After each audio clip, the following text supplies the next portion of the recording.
මේක අපි තනිකර යන්නේ මුහුද පතුල යටින්නේ මේ ටනල් එක තියෙන්නේ. අර තමයි පෝස්ට් කාඩ් එක දෙන ෆොටෝ එකක්. ඔව්.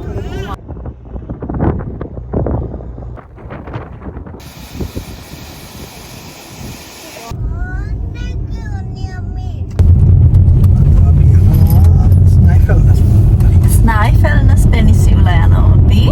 ඒකත් හරි ලස්සන තැනක්. ලස්සන මොකද ගේම්ස් ඔෆ් ත්‍රෝන්ද? තිබ්බ TV series. ගේම් ඔෆ් ඔව් ගොඩක් බලන්න තැන් තියෙනවා ඒ ටිකේ.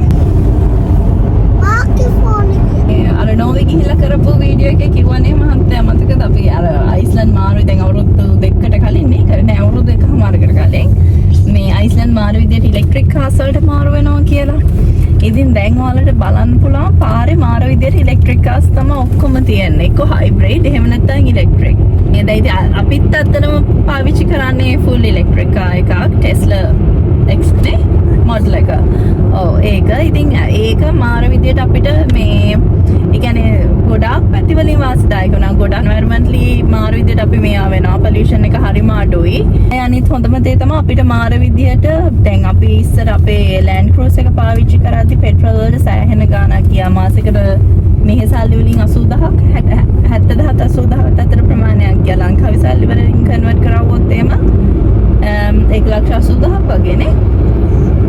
ඉතින් අපිට ඒක ඔක්කොම සේව් වෙනවා. ඒ කාර්ක charge කරන්න අපේ ගරාජ් එකේම ඉලෙක්ට්‍රික් මේ charging port එකක් තියෙනවා. මේ තියෙන්නේ වලට බලන්න පුළුවන් ඔක්කොම වගේ ඉලෙක්ට්‍රික් කාර්ස් තමයි සෑහෙන්න තියෙන්නේ ඉතින්. ඒක නම් මේ ඩිපෙන්ඩ් එක වගේ උනා ඉස්සලාමේ ටෙස්ලා යනවා. ඔව්. ගොඩාක් ටෙස්ලා හයිබ්‍රිඩ් හරි ටෙස්ලා මේ ෆුල් ඉලෙක්ට්‍රික් හරි නේ. ආරෙදින මාකට් කරනවා. අද අර ගවර්න්මන්ට් රිබේට් එක නිසා අර ගණ්ඩක් ටිකක් ලේසියි. පැත්තේ බලනොත් ඔය අර කියා එක. ඔව් ඒවත් ඒවත් ඉතින් අර මේ ටෙස්ලා වගේම තමයි නේ. ගොඩක් ඒවා ඉතින් අර මේ කතාවක් තියෙනවා නේ 2035 වගේ වෙද්දී ආයිද මේ වන්ට ටෙස්ලා කීයක් එනවා. ඔව් නේ. මේ 2035 වගේ වෙද්දී මේ රට ෆුල් ඉලෙක්ට්‍රික් කාර්ස් වලට තමයි යන්න මාරු වෙනවා කියලා. ඒක දෙන්නේ ඒක තමයි අර ගවර්න්මන්ට් රිබේට් දීලා එහෙම කරලා try ඉන්ෆ්ලුවන්ස් කරන්න try කරා. මේ charge කරන්න මාරම අඩුයි. මේ කියන්නේ මේක එක සැරයක් charge කරපුවම අපේ කාර් එක 450ක් යන්න 500 close to 500 නේද?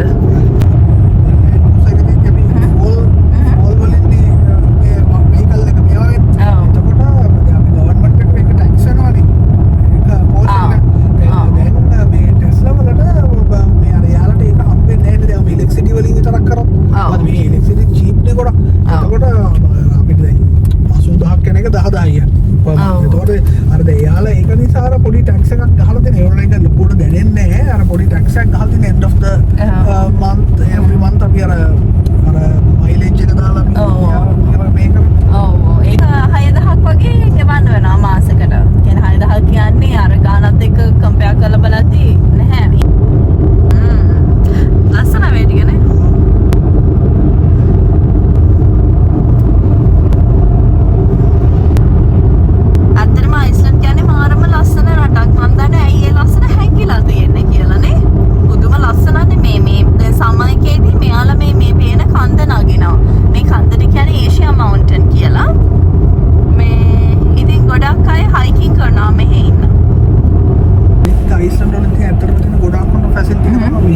road tour එකට කියන්නේ ring road trip කියලානේ. ඒ ring road trip එකේ මොනවද මතනකම දැන් ටෙස්ලා වලට සුපර් charging port තියෙනවා. ටෙස්ලා එකෙන්ම මේවා කරගන්න. හැබැයි ඒක අනිත් පැත්තට කරගන්න පුළුවන්. මේ දැන් මේ fuel station වල පවා තියෙනවනේ. දැන් ඒක හොඳ මේකක් ගවර්න්මන්ට් එකෙන් අරන් දෙන්න. මොකද දැන් අපි අතරම ඕස්ට්‍රේලියාවේදී වල එහෙම full cover වෙන්නේ නැහැ නේ. දැන් ඒ කියන්නේ ඒතර කන්වීනියන්ට් ගතිය අඩුයි නේද? ඉලෙක්ට්‍රික් කාර් එකට අමාරුයි. මේ කියන්නේ තව කෙනෙක් දැන් ලෑන්ඩ් ක්‍රූසර් එකක් තියෙන අපි වගේ තිබුණ කෙනෙක් ටෙස්ලා එකකට ගියොත් එයාලට දැන් ඕස්ට්‍රේලියාව නැතුළේ කොන්ටිනන්ට් එකක් නේ. භූමි ප්‍රමාණයට වැඩි ඒ සාපේක්ෂව අමාරුයි ඒ ඉක්මනට මේවා කරන්න. ඒ වුණාම දැන් මෙහි තියෙන මෙහි ගැන කියනවා නම් මෙහි තියෙනවා තියෙන්නේ හැම ඒරියාවකම කවර් කරලා තියෙන්නේ ෆියුල් ස්ටේෂන් වල 90ක් වගේ charge ports තියෙනවා.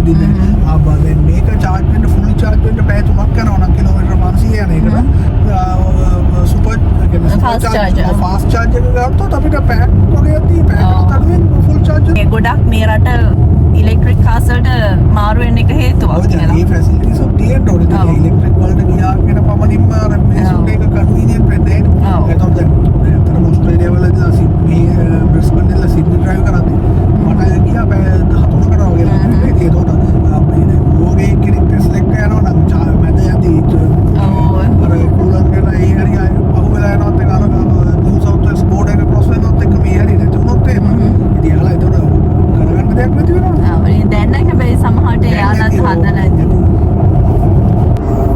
මේ ඔයාලට එහා පැත්තේ ඈතින් පේන්නේ රේකවික් සිටි එක. අපි දැන් යන්නේ මුහුදේ අනිත් පැත්තේ. ඒ අත්තේ අනිත් පැත්තේ. දැන් මෙහෙම ගියපුවාම එක තැනක් තියෙනවා අපිට මුහුද ක්‍රොස් කරන්න වෙන. ඒ ක්‍රොස් කරන එකට අපිට මෙයාලා හදලා තියෙන මුහුද යටින් ටනල් එකක්. ඒක කිලෝමීටර් 6ක් දිගයි. අපි එතන ගිහිල්ලා ආය හම්බෙමු. පේනවා ඉතින් මෙතන මේ ඉස්සරහා තියෙන්නේ මුහුදේ අත්තා. මේ මෙතනින් තමයි මුහුද ඇතුළට වාහන දාන්නේ. මෙතන ඉඳන් ටනල් එක තියෙනවා. අර එහා පැත්තේ ගොඩබිම වෙනකම්. මේ මෙතන අතර දුර තියෙනවා කිලෝමීටර් 6ක්. ආයෙ ස්පෙෂලි යාලා මෙන්ෂන් කරලා තියෙනවා ටනල් එක ඇතුළට වාහන දාන්න කලින් ෂටල්ස් ඔක්කොම මේ වහන්න. ඒ වගේම තමයි අර ඒ කියන්නේ පිටත වායු වාහනේ ඇතුළට එන්නේ නැති වෙන විදිහට මේ අර වාහනේ අර එයා කන්ඩිෂන් සිස්ටම් එක මේව කරන්න කියලා නේද?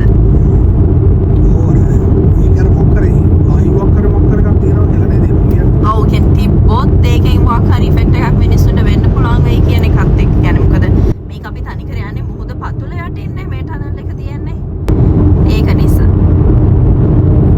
දැන් මේක කිලෝමීටර් 3ක් ගැඹුරට ගිහිල්ලා ඊටු කිලෝමීටර් 3 මේ උඩට යනවා. මේ අපි දැන් මේ පහළට යන ටික තියෙන්නේ.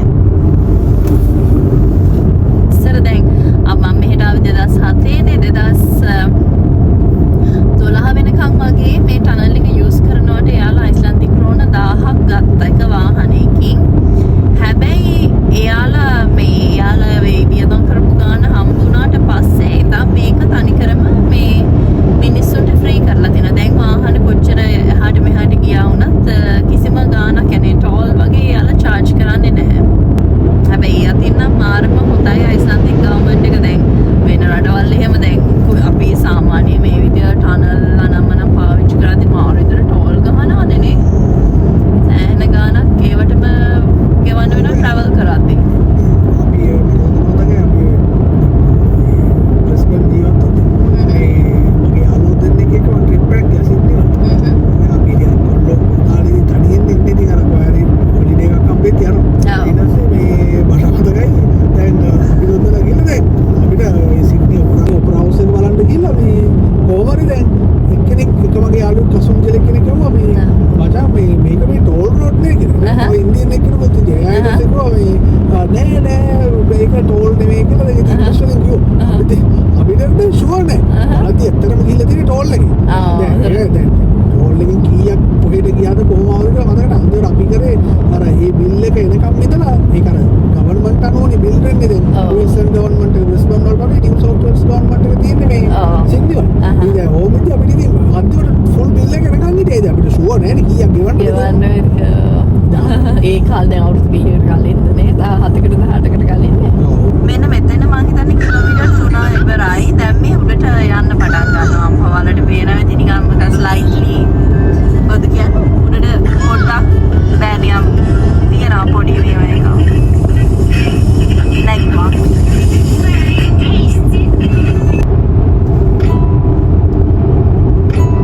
දැන් නම් අපි එළියට යන හුඟක් ළඟයි.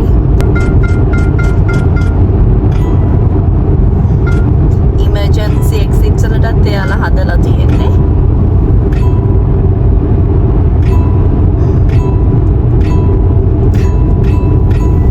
මහත්තයා පෙන්නනවාද අර දැන් අපි කොහොමද කරේ කියලා අර වාහනේ අස්සට දාද්දී කොහොමද මේ කන්ඩිෂන් සිස්ටම් එක හදන්නේ? දැන් අර normal vehicle එකේ නම් අපිට මාක් එකක් එක්කනවාද අපි ටෙස්ලා එකේ එහෙම මාක් එකක් ගන්න විදිහට. මේක ඔෆ් කරනවා. එතකොට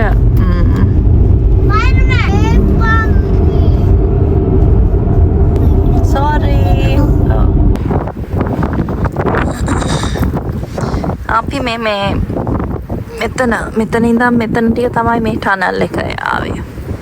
1 කිලෝමීටර් 6ක් තිබ්බේ. දැන් ඉන්නේ මෙතන. අපි දැන් අද යන්නේ මෙහෙම ගිහිල්ලා මෙන්න මේ පැත්තට. ස්ටිකෂල් මාර්කෙන් පැත්තට. කිලෝමීටර් මං හිතන්නේ 120ක් වගේ.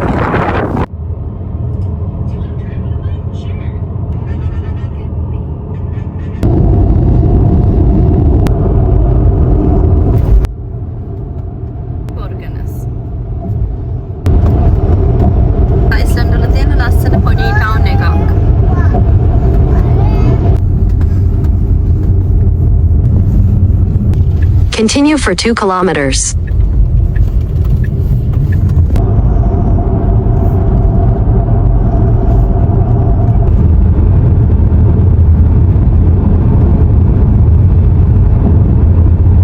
හරි ලස්සනයි ෂර්ට් එක. මේ ගොඩක් රට අභ්‍යන්තරයට වෙන්නේ ඉතින් මේ වගේ තමයි තියෙන්නේ ගොඩක් ෆාමින් කරනවා. ඔය බැටළුවෝ මේ වශයෙන් ඔය වගේ තමයි.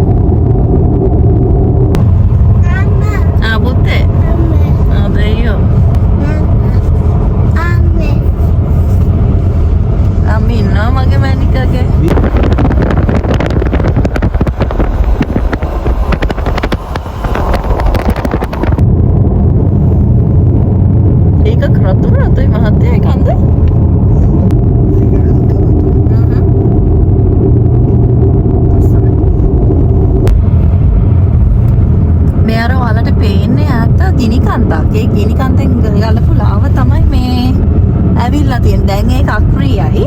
නමුත් අර ඉස්සර ඒක ඇක්ටිව් වෙලා ඉන්න තිබ්බ කාලේ ගලපු ලාව තමයි මේ තියෙන්නේ.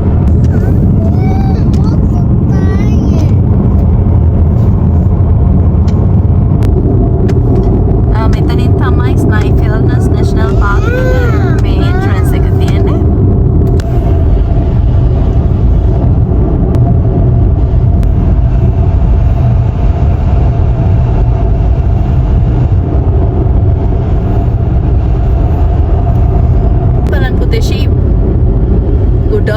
පුතේ අශ්වයෝ ඉන්නවා.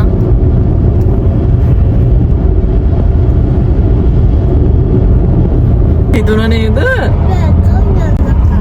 ඒක නේ පුතේ මොඩත් බොයි හිතුණා අතර දියල්ලක් තියෙනවා.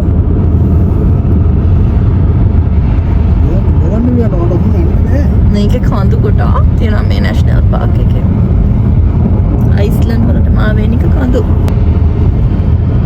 ඒවා පාමල මේ විදිය ෆාමින් කරනවා.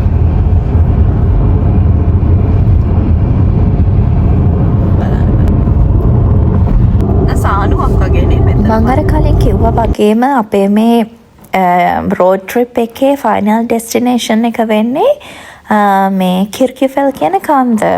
ඉතින් ඒ කන්ද තමයි එයාලා Game of Thrones TV series එකේ 6 and 7 වලට ගොඩාක් මේ ලොකේෂන් එකක් විදියට පාවිච්චි කරලා තියෙන්නේ. ඉතින් ඒක අර විශේෂත්වය තමයි මුහුද අයිනට වෙන්න තුඩක හැඩයකින් තමයි ඒ කන්ද පිහිටලා තියෙන්නේ. අනිත් එක ඒක පේනම ටිකක් චර්ච් එක ඒ කුරුසේ හැඩයට සමානයි. ඒක හින්දා තමයි කිර්කියුෆෙල් කියන නම වැටිලා තියෙන්නේ. අනිත් එක තමයි දැන් ඔයාලා දකින විදිහට මේ අයිස්ලන්ඩ් කියන්නේ තනිකරම වෙනස්ම භූ විෂමතාවයෙන් පිරිච්ච රටක්. ඉතින් ඒවත් චුට්ට ඔයාලට පෙන්වන්න ඕනේ හින්දා තමයි මේ යන අතරතුර දෙපැත්ත කොහොමද කියලාත් මේ මං දාලා තියන්නේ. ඉතින් ඉස්සරහටත් බලන්නකෝ හරිම ලස්සනයි. සම්ම එකේදී නම් හුඟක් ලස්සනයි. එදා ගොඩාක් මේ හුළඟ තිබ්බ දවසක්. ඒක හින්දා චූට්ටක් ඉතින් මේ අපිට අවශ්‍ය විදියටම හැමදේම කරගන්න උනේ නැහැ. අපි මේ දැන් යන්නේ ස්නයිෆෙල්නස් කියන පෙනිසියුලා එක ඇතුලේ. ඉතින් මේකේ තියෙන විශේෂත්වය තමයි ගිනි කඳුයි එතකොට මේ අයිස් ග්ලාසියර්ස්ුයි එක තැනක ඔයාලට බලන්න පුළුවන් තැනක් තමයි මේක. ඒක හින්දා තමයි මේක ගොඩක් මේ ටූරිස්ට්ලාට ෆේමස් වෙච්ච තැනක් වෙලා තියෙන්නේ. අයාරක ගතියකුත් තියෙනවා නේ නිකන් අරගෙන. අර එතකොට මේ පෝස්ට් කාඩ් එකේ තියෙන ෆොටෝ එකක් මාර ලස්සනයි. මාරම ලස්සනයි.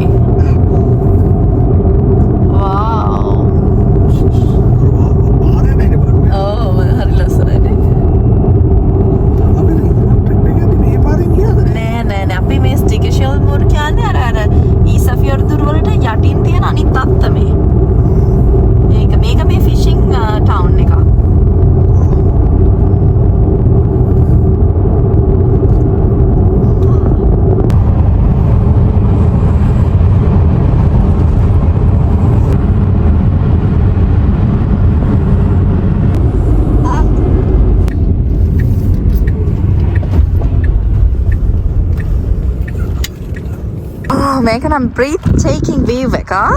මාරම ලස්සනයි.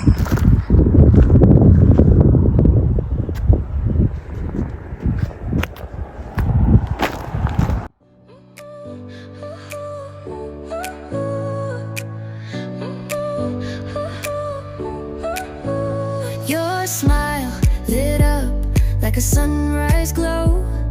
Touch so soft where the seasons flow. We met where the stars take their flight. Every moment with you feels just right. Whisper your name in the rush of the breeze. Love like an ocean rippling with ease. ඉතින් මේක මේ මං අර කලින් කිව්වා වගේම මේක මේ ෆිෂිං ටවුන් එකක්. ඒ වුණාට මේකේ පොඩි ප්‍රමාණයක් තමයි ජීවත් වෙන්නේ. නමුත් අර ගමකට අවශ්‍ය වෙන හැම දෙයක්ම ඒ ගම ASCII තියෙනවා. ඒක හින්දා ගමේ මිනිස්සුන්ට නිතර ටවුන් එකට එන්න කියලා ලොකු අවශ්‍යතාවයක් නැහැ. ඔය පේන ඉස්කෝලයක්, ඊට පස්සේ පෝස්ට් ඔෆිස් එක තියෙනවා. ඔය විදිය රෙස්ටෝරන්ට් ඒ වගේ හැම දෙයක්ම මේ ගම ASCII තියෙනවා. දැන් අපි කන්ද ළඟටම ආවා. ඉතින් මම යන්නේ දැන් ගිහිල්ලා කන්ද ළඟ ලස්සන චූටි දියැලක් තියෙනවා. ඒකත් එක්ක කන්ද බලද්දි තමයි හුඟක්ම ලස්සන. මම ඔයාලටත් පෙන්නන්නම් ඒක කොහොමද එතන ගිහපම පේන්නේ කියලා.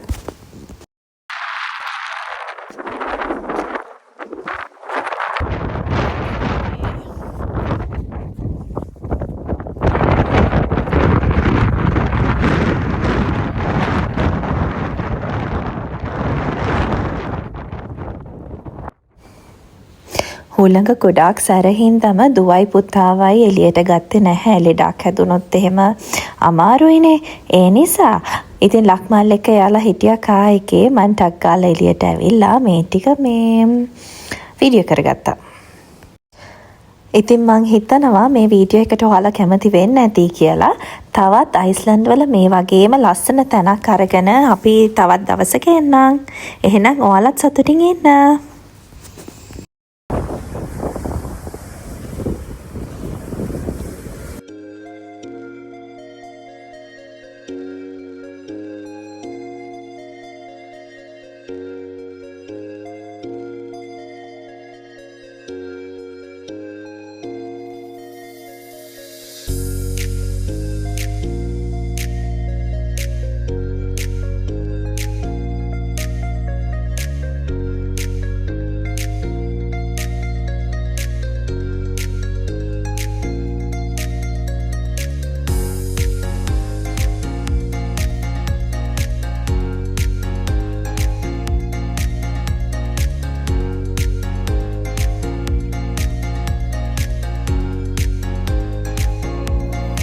back, and then you really important for Game of Thrones. the trick is working out where. It just gives it a sense of reality, you know, get that journey, that sense of them trekking across this landscape. We need to come to a landscape like it.